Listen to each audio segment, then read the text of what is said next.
Hi friends, it's Amy. Welcome to my bookish life. Today I have a book outlet haul. So let's get to it.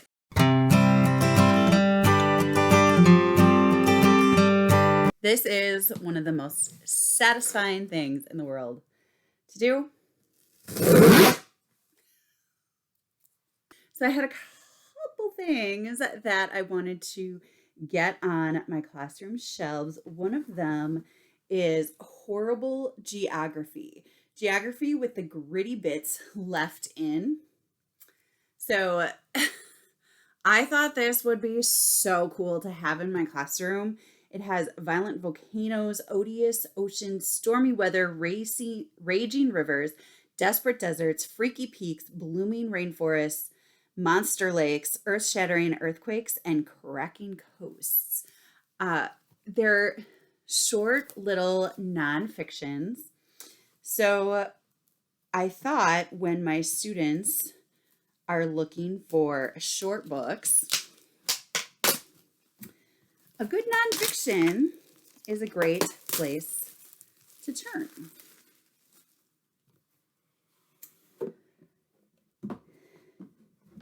Oh my, it says, it's got a bear on the cover and it says, "It's getting unbearable."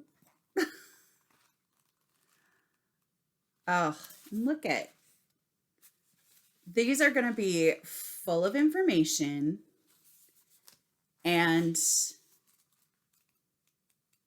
interesting for my students to read, even if I use them, if I continue teaching science and social studies.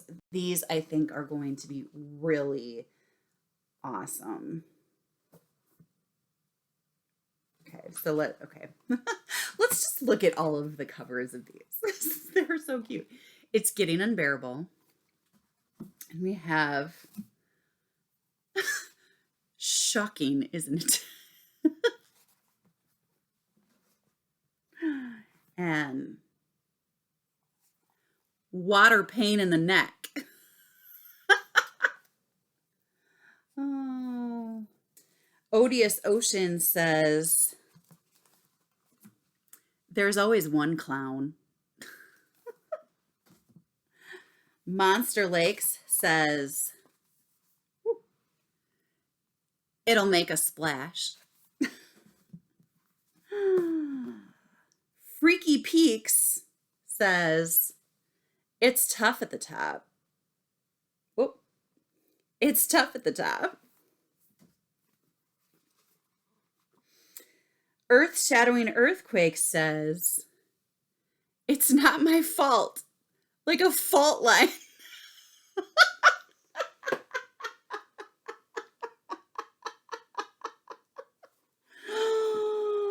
I love that. Desperate Deserts says, "It's enough to give you the hump."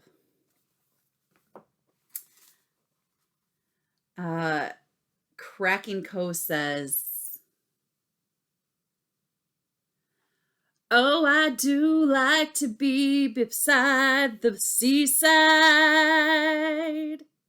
And it's sung, right? I don't know what the actual melody is.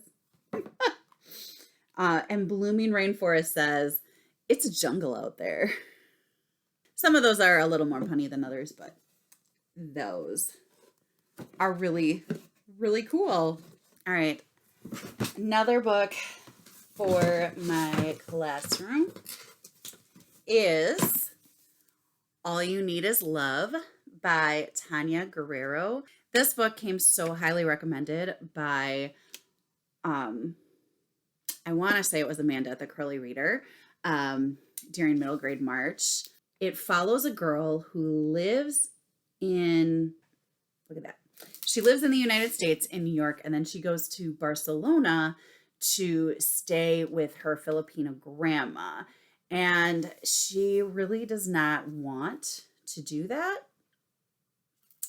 But, you know, it's a middle grade. So she's going to learn a whole lot of lessons about life from her grandma and ultimately become a better person, I think. So this is cute. This will be really good for my bake bakery, baking, cooking, loving kiddos, and I have quite a few of them. So I just think it's going to be cute. This one is for me. It's She Wouldn't Change a Thing by Sarah Adlakha. This book. So the first thing that caught my eye with this book is that it looks like the cover of The Dream Daughter.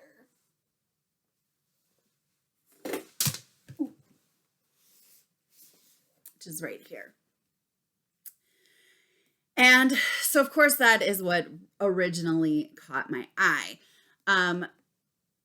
But I didn't really think anything of it because, okay, just because the covers look similar does not mean I'm going to love this as much as I love this. And I really love this book. However, one of the leaders of the silent book club that I'm in was reading this the next week. So total bookish serendipity. Was reading it the next week, and she was raving about how much she loved it. And I am so intrigued. Okay, so when 39-year-old Maria Frostman wakes up in her 17-year-old body, she doesn't know how she got there. All she does know is she has to get back to her home in Beanville, Mississippi, to her job as a successful psychiatrist, and most important, to her husband, daughters, and unborn son. But she also knows that in only a few weeks, a devastating tragedy will strike her husband's family. Can she change time and still keep what it's given her? Exploring the responsibilities love lays on us, the complicated burdens of motherhood, and a rippling impact of our choices, She Wouldn't Change a Thing is a dazzling debut from a bright new voice.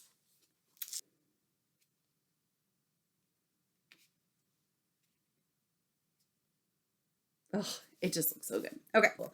And then this I thought looked so cool.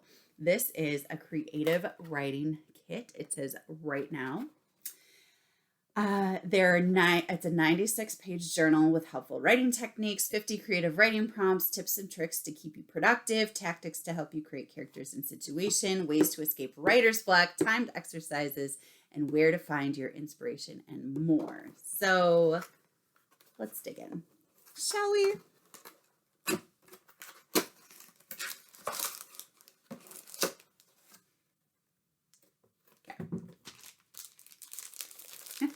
Gotta take some more. Okay. All right. So it's just this plain workbooky type thing. Let's see. Okay. So we have writing story, imagine, inspire, ignite.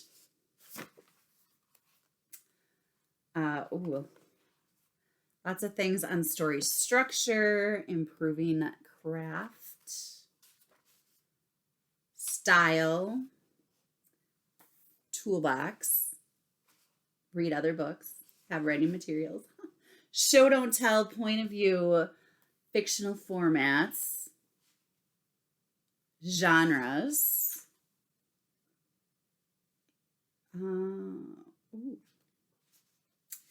This looks like it would be really cool to share, like these first pages, to share with my students. I think that would be really cool. And then the prompts, there are 10 different types of prompts in the deck. You can tell the type of prompt of card by the color of its border. So let's look at these.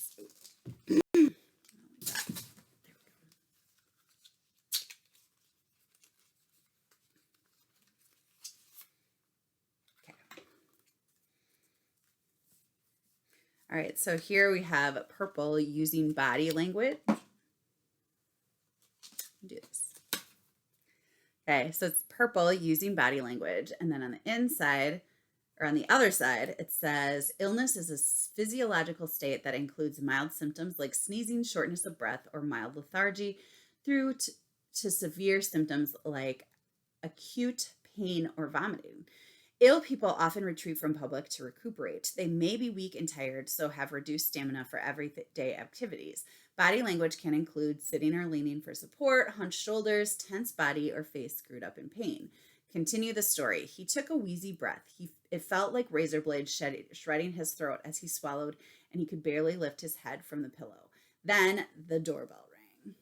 It says to use body language cues to write a scenario in which characters interact. You can use a starting sentence to prompt you, or you may want to let your imagination go free. Nice. Okay. This is fill in the blanks. Fill in the blanks with one of the words here or something else entirely and write the story. Use a different word and write a different story. I wouldn't have described her as beautiful, volatile, organized, intellectual, malicious, scary, or funny. She was more blank than that. So the fill in the blank cards. Choose words to fill in the blanks from the selection provided or dream up your own story. Once you've completed the sentence prop, continue the story. Oh my gosh, I would not have thought to do that. World building is next, and that is pink.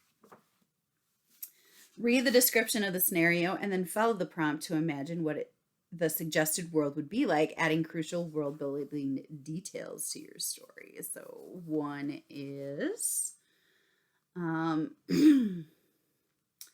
Miss Peggy Entwistle is the proprietor of a tea house in an English village and the person with the most likely chance of working out who killed the local vicar. Describe 4 of the village inhabitants she sees as regulars and their social relationships to each other. That's interesting. They did what is this green. Write a scene about a type of character in situations you are not used to seeing them in. Using these odd couple prompts, let your imagination run wild. Okay, write a story about a character type you know in a situation you're not used to seeing them in. The world's deadliest assassin is brought low by a head cold. But what happens when the alien assassin gets a phone call for a new job?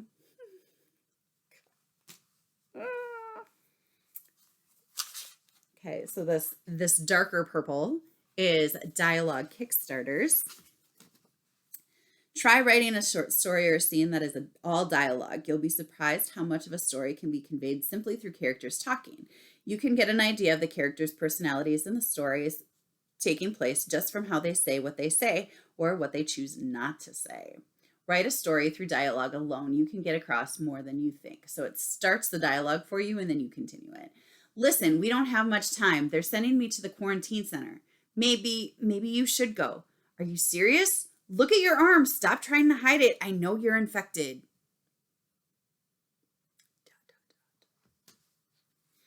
Okay, then we have this limeish green. Try a new genre. Try your hand at writing in a variety of genres. You might enjoy writing in a genre you never expected. Here's your chance to play with genre tropes. You can expand on these ideas or flip them. Once you've written your concept outline, write onward. So science fiction, you're chopping vegetables for dinner when the knife slips and slices the back of your hand, but instead of blood and bone, you see metal. All right, then we have this yellow. Don't think, just write. Set a timer to write for a short period, no more than 10 minutes. Read the simple prompt and follow the directions for a brain exercise jolt to get your imagination moving. Don't stop writing until you reach the bottom of the page. I should have lied is the prompt. That's cool. Orange is use these words in the story. Take the provided title as your jumping off point and use as many of the suggested keywords in your scene or story as you can. So accidental superhero is the title, and then nonsensical, costume, reluctant, note, villain, vision, believe, mysterious, fly, and texture are the choices. And then we have a story starter. Pink. Okay. Use the opening line and expand it into a whole scene or story. What happens next? I do these all the time with my students. Gosh. There is nothing in the guidebook about this. She checked twice, but there it was right in front of her. It's so fun. And then we have setting the scene, this blue color. Okay. The prompt starts with a sentence describing a scene or location. Continue the sentence, then explore onward from there. Once the blindfold was removed, Lynn took in her surroundings in a series of quick glances. She saw ... So I just think it would be really cool to get more into journaling. I don't know that I'll actually write in this just because, I don't know, like, then what, So I just wanted to get more into like fiction creative writing. I loved my creative writing class in college. It was so much fun and I just felt really creative and loved it. And I think just finding more ways to dig into that creativity, I think is going to be a really good thing. So that is one of my goals for this summer, is to reach into my creative brain and find those things that I love. It'll also give me some ideas when I'm doing not fiction narratives with my students to be able to pull from that as well. So I just thought it would be really cool. And yeah, so I think I'm glad I picked this up. We'll see from there.